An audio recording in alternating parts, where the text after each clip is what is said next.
안녕하세요. 리테라일입니다. 자, 오늘은 2025학년도 숙명여자대학교 신입학 전형에 대해서 살펴보도록 하겠습니다. 앞선 동영상에서는 이제 여대 중에서 선호도가 가장 높은 이화여대에 관련된 전형들에 대해서 살펴봤고, 오늘은 이어서 또 여대 중에서도 이화여대와 함께 선호도가 아주 높은 이 숙명여자대학교 입학 전형에 대해서 살펴보도록 하겠습니다. 특히 뭐 상위권 여대들을 이제 상위권 여대 지원을 고민하는 우리 여학생들에게는 이제 이 두 학교 자체가 이제 동일한 지원 타겟이 될 수가 있기 때문에 한 대학교의 전형 변화가 또 다른 대학교의 전형 변화에도 또 영향을 줄 수도 있고, 또 지원 전략을 수립하는 데 있어서도 두 학교의 전형을 조금 긴밀하게 상관관계 좀 연계를 해서 살펴볼 필요가 있기 때문에 지난번 이제 이화여대 입학 전형 동영상을 시청하신 분들은 오늘 숙명여대 전형에 관련된 부분들도 한번 살펴보시면서 서로 두 학교의 전형을 비교해 보시는 것도 올해 2025학년도 신입학 전형을 살펴보는데 아주 중요한 포인트가 될 수 있다고 생각을 합니다. 자, 그러면 지금부터 숙명여대 2025학년도 입학 전형에 대해서 하나하나씩 살펴보도록 하겠습니다. 자, 그 2025학년도 숙명여대 신입학 전형의 그 첫 번째로 우선 2025학년도 모집 인원 현황에 대해서 살펴보고 넘어가도록 하겠습니다. 자, 일단 모집 인원은 수시 모집하고 정시 모집의 지금 모집 인원들 그리고 비중이 좀 나와 있는데요. 뭐 결론부터 먼저 말씀을 드리면 수시 모집 같은 경우에 지금 1104명 해서 51%를 이제 전체 모집 인원의 51%를 모집을 하고, 정시 모집 같은 경우에는 1056명을 모집함으로써 전체 모집 인원의 49%를 모집을 합니다. 그래서 총 합계 2160명. 물론 여기에는 정원 외에 모집 전형이라고 하는 뭐 기회균형이라든지 농어촌 학생이라든지 또는 특성하고 관련된 전형들은 지금 빠져 있는 상태인데, 어쨌든 뭐 그 정원 외에 전형 모집 인원을 제외한다 치더라도 지금 수시 모집하고 정시 모집 인원 비중을 보면 51대 49로 정시 모집 인원 비중이 다른 서울에 있는 중상위권 대학들에 비해서 상당히 좀 높다라는 것을 확인해 볼 수가 있습니다. 물론 이제 정원 외를 이제 인원을 포함시키면 다시 이제 수시 모집 비중이 좀 늘어나긴 하겠지만, 어쨌든 이제 순수하게 일반 전형 정원 내 모집 인원만 비교를 해본다면 대략 한 51대 49, 요 비중은 전년도에도 비슷했습니다. 전년도에 비슷했기 때문에 어쨌든 지금 현재 수시하고 정시 비중이 어느 정도 되는지 한번 가늠해 보시는 것 정도로 파악하시면 될 것 같고요. 자, 그 다음에 이제 전형 유형별 모집 인원이 이제 쭉 나와 있는데, 자, 이 전형 유형별 모집 인원 같은 경우에 우리가 이제 뭐 뒤에서 이제 주요 내용이나 이제 변화 관련된 부분들 몇 가지 살펴보겠지만, 우선 이제 체크를 해야 될 게, 자, 학생부 종합 전형 같은 경우 숙명 인재 면접형이라는 전형이 있는데요. 이 숙명 인재 면접형이라는 전형은 2025학년도 모집 인원이 395명으로 자 16.1%를 모집을 합니다. 자, 근데 전년도 같은 경우에는 모집 인원이 지금 한 몇 프로 정도 몇 명이었냐면 284명으로 전년도 모집 인원 비중이 11.5%였는데, 자, 지금 2025학년도 모집 인원이 지금 100명 넘게 지금 좀 증가를 했죠. 자, 물론 거기에는 그만한 좀 이유가 있습니다. 왜 그러냐면 이제 어쨌든 그 학생부 종합 전형에서 가장 모집 인원이 많은 그 전형이 지금 이제 그 숙명인재 면접형 전형인데, 전년도 같은 경우에는 이 면접형하고 그 다음에 서류형으로 이원화해서 학생들을 모집을 했었습니다. 그런데 2025학년도 같은 경우에는 서류형이 폐지가 되고, 이 서류형에서 모집하던 인원 일부를 지금 면접형으로 이제 끌어들였기 때문에 전반적으로 면접형 전형의 모집 인원 자체가 증가한 거는 이전에 전년도까지 있었던 서류형 전형의 인원을 이제 흡수하면서 이렇게 이제 좀 모집 인원이 많아졌다. 이렇게 좀 이해해 주시면 될 것 같습니다. 자, 그래서 올해 2025학년도에는 이제 서류형 전형은 폐지가 되었다. 그래서 단계별 전형을 하는 면접형을 통해서 가장 많은 인원을 학생부 종합 전형에서 모집을 한다라고 하는 부분을 좀 기억해 주시면 될 것 같습니다. 자, 그리고 두 번째, 전년도에 있었던 숙명 디지털 융합 인재 전형이라는 전형 이름이 이제 바뀌어서 소프트웨어 인재 전형이라는 이름으로 바뀌었습니다. 제가 기억하기로는 뭐 이전에도 이게 한번 이름이 또 바뀌었던 적이 있었던 것 같은데, 네, 어쨌든 2025학년도 다시 소프트웨어 인재 전형이라는 이름으로 바뀌고, 자, 모집 인원은 44명, 그래서 1.8%를 모집을 합니다. 자, 모집 학과 자체도 그렇게 뭐 많지는 않기 때문에, 네, 일단 요 정도의 모집 인원을, 모집한다. 이렇게 좀 기억해 주시면 될 것 같고요. 자, 그 다음에, 정원 내 기회균형 전형 같은 경우에 모집 인원은 72명으로 전년도하고 비교했을 때 거의 변동이 없다. 그리고 학생부 교과 전형, 이제, 수험생들이 많이 응시하는 전형이기도 하죠. 모집 인원도 많은데, 네, 지역균형 선발 전형이라고 해서, 자, 총 251명을 모집합니다. 역시 전년도하고 비교해서 인원 자체는 큰 변화가 별로 없다. 네, 이렇게 보시면 되고요. 자, 논술 전형 같은 경우에는 217명으로 전년도 대비 인원 증감이 아예 없다. 네, 이렇게 보시면 되고요. 그 다음에 실기 실적 전형도 지금 모집 인원은 동일하고, 그 다음에 농어촌 학생 전형, 자, 모집 인원 동일하죠. 그 다음에 학생부 종합 특성화 고교 출신자 전형, 네, 인원 동일하고, 그 다음에 특성화고 졸 재직자 전형 인원 동일합니다. 네, 모집 규모가 좀 상당히 큰 편이죠. 자, 그 다음에 특수교육 대상자 전형도 모집 인원은 동일합니다. 그러니까 뭐 모집 인원 자체에서 이제 뭐 아예 변화가 없는 모집 단위도 있고, 그 다음에 이렇게 면접형이나 소프트웨어 인재 전형처럼 이제 이전 연도에 있었던 전형 일부가 폐지가 되든지 아니면 이제 뭐 통합이 되든지 해서 인원 조정이 된 부분들은 조금 있다라고 하는 부분을 기억해 두시면 될 것 같습니다. 자, 그래서 정원 내 인원까지 모두 포함하면 1325명을 자, 이제 모집한다라고 하는 부분들, 네, 참고해 주시면 될 것 같습니다. 자, 다음으로 정시 모집 전형 인원에 대한 부분들을 한번 이제 좀 살펴보도록 하죠. 자, 정시 전형 같은 경우는 자, 일반 학생 전형이 이제 가장 많은 모집 인원을 이제 모집하는데, 네, 총 886명으로 전년도 대비 2명 정도 감소했지만, 네, 인원 변동은 큰 변동은 없다라고 보시면 될 것 같고, 뭐 실제로 또 정시 전형 같은 경우에는 수시 2월 인원이 또 반영될 수도 있기 때문에 그런 부분들로 지금 확정된 인원이라고 볼 수는 없습니다. 자, 그리고 실기 실적 전형 같은 경우에는 자, 99명. 그래서 전년 대비 조금 많이 늘어났고요. 자, 그 다음에 사회배려 전형 같은 경우는 동일하고, 그 다음에 여기 정원 외로 모집하는 농어촌 특성화고교 특수교육 대상자는 수시 미충원이 발생을 했을 때 이제 2월 인원을 선발한다고 하는 거니까, 네, 지금은 확인할 수는 없습니다. 자, 그리고 정시 나군 같은 경우에 일반 학생 전형, 자, 71명, 그리고 전년도 73명. 네, 인원 변동 크게 변동 없고요.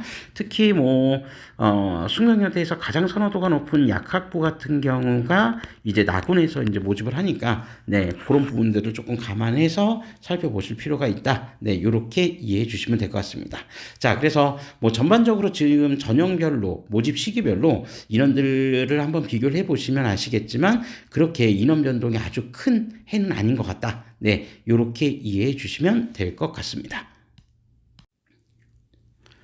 자, 다음으로 자, 2024년 대비 2025학년도 자, 주요 변경 사항에 대해서 살펴보도록 하겠습니다. 항상 이제 우리가 이런 입시 요강 관련된 또는 입시 계획안을 살펴보는 가장 중요한 이유는 이런 변경 사항들이 어떻게 이제 반영이 되어 있는지 요 부분을 파악하고 미리 이제 좀 대비하자는 차원에서 살펴보는 부분들이기 때문에, 네, 변경 사항들, 특히나 숙명여대 지원을 고려하는 수험생들은 이 변경 사항에 대해서 조금 더 상세하게 살펴볼 필요가 있을 것 같습니다. 자, 그러면 하나하나씩 좀 전형을 살펴보면요. 자, 우선 수시 전형부터 살펴보도록 하겠습니다. 자, 수시 전형 같은 경우에 자, 학생부 종합 숙명 인재 면접형 전형입니다. 자, 앞서 잠깐 말씀드렸지만 일단 모집 규모가 가장 큰 이제 전형이다라고 하는 부분인데, 자, 지금 일단 여기서 가장 중요한 변동은 이거죠. 그러니까 사실 이전 연도에도 면접형은 있었는데, 자, 2025학년도 면접형은 이전 연도 숙명 인재 서류형 전형과 통합이 되어서 모집 규모가 더욱더 커졌다. 라고 하는 부분을 조금 이해해 주시면 될 것 같습니다. 그래서 전형 방법은 어쨌든 전년도와 동일하게 유지한다라고 했으니까 단계별 전형을 유지하겠다는 건데요. 여기에 관련된 부분은 수시 전형 들어가서 조금 더 구체적으로 살펴보도록 하겠습니다. 자, 중요한 점은 어쨌든 이제 뭐 아시겠지만 학종 같은 거, 그러니까 보통 학종을 면접형과 서류형으로 이원화해서 모집하는 학교들도 상당히 많기 때문에 이제 이런 이원화해서 이제 모집하는 학교들 단위들을 한번 살펴보면 보통 이제 뭐 이거는 100%는 아닌데 네, 이게 자꾸 글씨 조금 이제 화면이 자꾸 흔들려서 네. 자, 이제 뭐 딱 확정된 건 아니지만 보통 면접형 같은 경우에는 2단계에서 면접이 포함이 되기 때문에 면접이 있기 때문에 일반적으로 입결 자체만 순수하게 입결을 비교를 해보면 뭐 확언할 수는 없는데 보통 면접형이 살짝 낮고 서류형이 살짝 높은 그런 경향들이 좀 있습니다. 네, 제가 이제 이 얘기를 왜 말씀드리냐면, 그러니까 결론적으로 올해는 이제 서류형 전형이 없었기 때문에 전년도 서류형 전형의 입결만 가지고 예단해서 면접형을 지원할 필요는 없다는 거죠. 자, 그래서 면접형의 자료, 그러니까 면접형의 자료 같은 경우에도 인원 자체는 전년도보다는 좀 더 늘어난 상태였기 때문에, 즉 이전 년도에 모집 인원이 더 적었던 상태였기 때문에 그러한 부분들을 좀 어느 정도 감안을 해서 우리가 지원 전략을 세워야 된다라고 하는 부분을 좀 말씀드리고 싶었습니다. 네, 그래서 어쨌든 이제 면접에 좀 자신 있는 학생들 같은 경우에는 2단계 면접에서 극복할 수 있는 자신의 부족한 성적과 생기부의 일부를 극복할 수 있는 여지는 생겼으니까 네, 그런 부분들도 잘 고려해서 지원 전략을 세워주는 게 좋을 것 같습니다. 자, 그리고 두 번째 소프트웨어 인재 전형 같은 경우는 자, 이전에 숙명 디지털 융합 인재 전형 전년도였죠. 자, 전년도에 이 전형이 폐지된 이후에 신설된 전형이다. 앞서 잠깐 말씀드렸죠. 자, 그래서 해당 모집 단위는 인공지능공학부, 그리고 컴퓨터 과학 전공, 그리고 데이터 사이언스 전공, 네, 이러한 전공들에서 이제 소프트웨어 인재 전형으로 일부를 모집한다. 네, 이렇게 기억해 두시면 되겠습니다. 자, 그리고 기회균형 전형은 뭐 변동사항이 없다라고 전년도와 동일하다고 하니까 변동사항이 없는 거고요. 자, 그 다음에 지역균형 선발 전형 학생부 교과 전형입니다. 매우 중요한 변화가 나타났습니다. 자, 뭐냐면 자, 일단 학생부 교과 전형 같은 경우 다른 학교들도 그렇지만 어쨌든 교과 성적 학생부 교과 성적 반영 비중이 상당히 높고 실제로 숙명여대 학생부 교과 전형도 학생부 교과 성적 100% 일괄 전형으로 평가를 하는데 문제는 여기에 수능 최저학력 기준이 적용이 된다는 거죠. 수능 최저가. 자, 그런데 이 수능 최저학력 기준의 반영 영역에서 전 모집단이라는 거는 인문, 자연 다 포함해서 자, 동일하게 설정이 됐다는 겁니다. 쉽게 얘기하면 말이 이제 좀 길었는데 핵심은 이겁니다. 자연계열 모집 단위 같은 경우에 전년도까지만 하더라도 뭐 이거 제 동영상 보신 분들 익숙하시겠지만 수학 같은 경우에 선택 과목에 지정이 있었죠. 그죠? 어떻게? 이전까지는 그러니까 미적이나 또는 기하 둘 중에 택 1을 해야 된다라는 기준. 그리고 탐구 영역 같은 경우 보통 과탐을 응시하도록 지정을 해놨었는데 어디에? 자연계에. 그죠? 그런데 이제는 수학 영역에서 선택 과목을 지정하지 않아도 되고 탐구 영역에서 사탐 또는 과탐 응시 가능하다. 즉 쉽게 얘기하면 사탐을 선택해도 된다는 거죠. 일단 이 부분이 정시 전형에도 그럼 당연히 영향을 미칠 확률이 높은데 이 숙명여대가 좀 특이하게 제가 이제 좀 미리 내용을 한번 조금 살펴본 부분이 조금 있었는데요. 그 내용을 보니까 그러니까 수시하고 정시가 좀 다르게 적용이 됩니다. 그러니까 수시 같은 경우에는 그냥 이제 지정 과목 자체가 이제 아예 없어졌습니다. 과목이 아예 폐지가 된 게 맞는데 정시 같은 경우에는 정시에도 지정 과목이 폐지가 된 건 맞지만 일부 모집 단위는 또 제외예요. 모집 단위는. 그러니까 뭐 예를 들어서 수학과 같은 경우에 수학과를 이제 정시에서 지원을 하기 위해서는 뭐 미적이나 기하를 선택을 해야 된다. 뭐 이런 기준이 좀 있습니다. 그러니까 뭐 핵심적인 내용은 어쨌든 지정 과목이 폐지된 것까지는 분명한 공통점이지만 뭐 수시는 그게 다 폐지가 된 게 맞습니다. 근데 정시 전형 같은 경우는 또 일부 모집 단위는 또 제외가 된다. 그래서 그거는 정시 전형 들어가서 조금 더 구체적으로 살펴보도록 하겠습니다. 자, 어쨌든 중요한 거는 다른 서울에 있는 중상위권 대학들과 마찬가지로 숙명여대도 이제 그 수능 지정 과목 자연계열에 정해져 있던 수능 지정 과목을 이제 폐지했다라고 하는 점들은 굉장히 이제 긍정적으로 좀 우리가 받아들일 수 있을 것 같습니다. 그 점은 다른 얘기로 따지면 사탐 응시자들이 늘어날 수도 있다라고 하는 거. 네, 그런 부분들을 좀 기억해 주시면 될 것 같고요. 자, 그 다음에 논술 전형. 자, 논술 전형 같은 경우에도 일단 변동사항은 당연히 논술에도 수능 최저가 적용이 됐었기 때문에 이 수능 최저에 대한 부분에서 역시 동일하게 이렇게 자연계 모집 단위에 대해서 수학 영역 선택 과목 미지정, 탐구 같은 경우에도 사탐과 가탐을 응시할 수 있다라고 하는 부분으로 바뀌었다라는 점 요점 꼭 좀 기억해 두시면 되겠습니다. 자, 그리고 이제 매우 중요한 또 하나의 부분. 그러니까 뭐 제가 앞서 잠깐 말씀드렸지만 숙명여대에서 가장 선호도가 높은 학과를 찾자면 당연히 약학부일 텐데 약학부가 지금까지는 논술 전형에서 신입생을 선발을 안 했었는데요. 자, 2025학년도에는 4명의 신입생을 모집을 합니다. 자, 그래서 일단 4명의 신입생을 모집하면서 수능 최저학력 기준을 설정을 했는데, 자, 그 수능 최저학력 기준이 세계 영역 등급 합 4 이내여야 된다. 그러니까 3합 4 이내여야 된다라고 하는 부분을 기억해 주시면 될 것 같습니다. 다만 전제 조건은 이 세 개 영역, 즉 4개 영역 중에서 세 개 영역의 등급 합이 4 이내여야 되는데 반드시 전제 조건은 수학은 반드시 포함해야 된다는 거 하나. 수학은요. 그리고 탐구 선택 시 한 과목을 반영한다는 거, 요건 뭐 이제 2개 과목 중에서 한 과목만 이제 반영한다는 거니까 다른 전제 조건 없이 수학은 포함해서 3합 4다. 수학 포함해서 3합 4라는 거를 기억해 주시면 될 것 같습니다. 자, 요 부분이 이제 좀 변동된 부분이다. 요렇게 좀 이해해 주시면 될 것 같고요.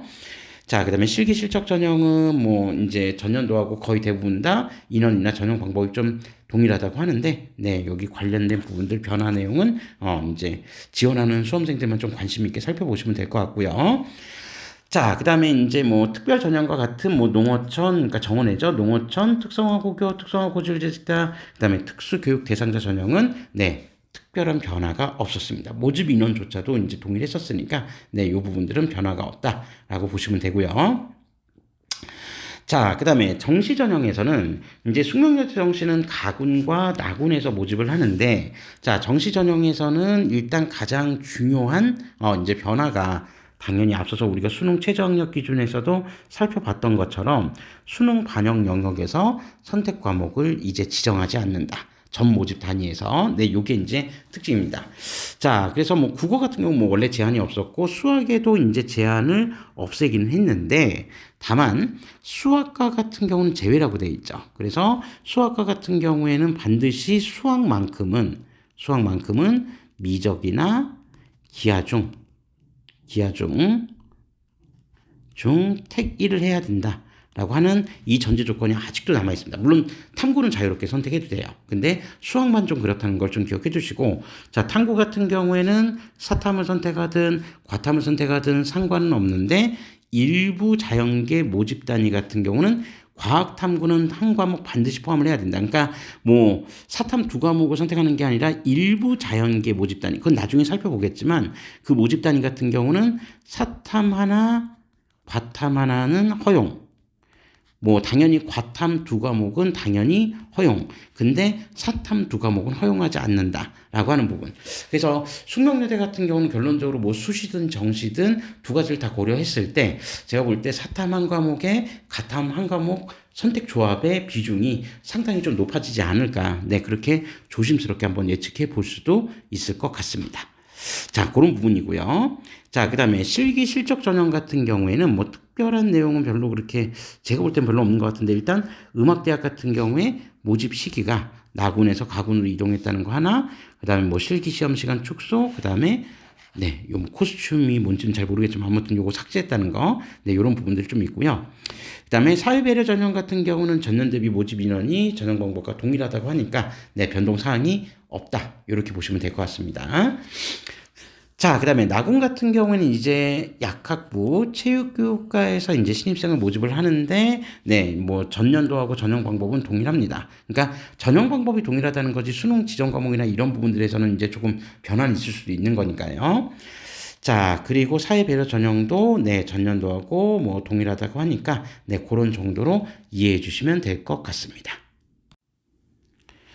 네, 이 정도가 이제 좀, 전반적으로, 이제 변동 사항과 중요 사항에 대해서, 그러니까 뭐, 변동 내용이 없는 부분들은 그냥 전년도하고 전형 방법이 동일하다고 하니까, 네, 그런 부분들은 이제 전년도 기준에 맞추어서 우리가 이제 지원 전략을 수립하면 될 것 같다. 다만, 변동된 사항들은 상당히 입결이든 경쟁률이든 적지 않은 영향을 줄 수 있는 변경 사항이었기 때문에 이 변경 사항들은 여러분들 숙명여대를 지원하고자 하는 수험생들은 잘 체크하시고 나중에 어떻게 이제 대비 전략을 세울지 한번 고민해 보시기를 바라겠습니다. 네, 이상으로 2025학년도 숙명여대 전반적인 이제 신입학 전형에서의 주요 내용과 변경 사항에 관련된 설명을 좀 마무리하고요. 다음 동영상에서는 이제 수시 전형과 정시 전형 개별적으로 각각의 전형들에 대한 주요 내용들을 살펴보면서 또 마무리하도록 하겠습니다. 자, 시청해 주셔서 감사합니다.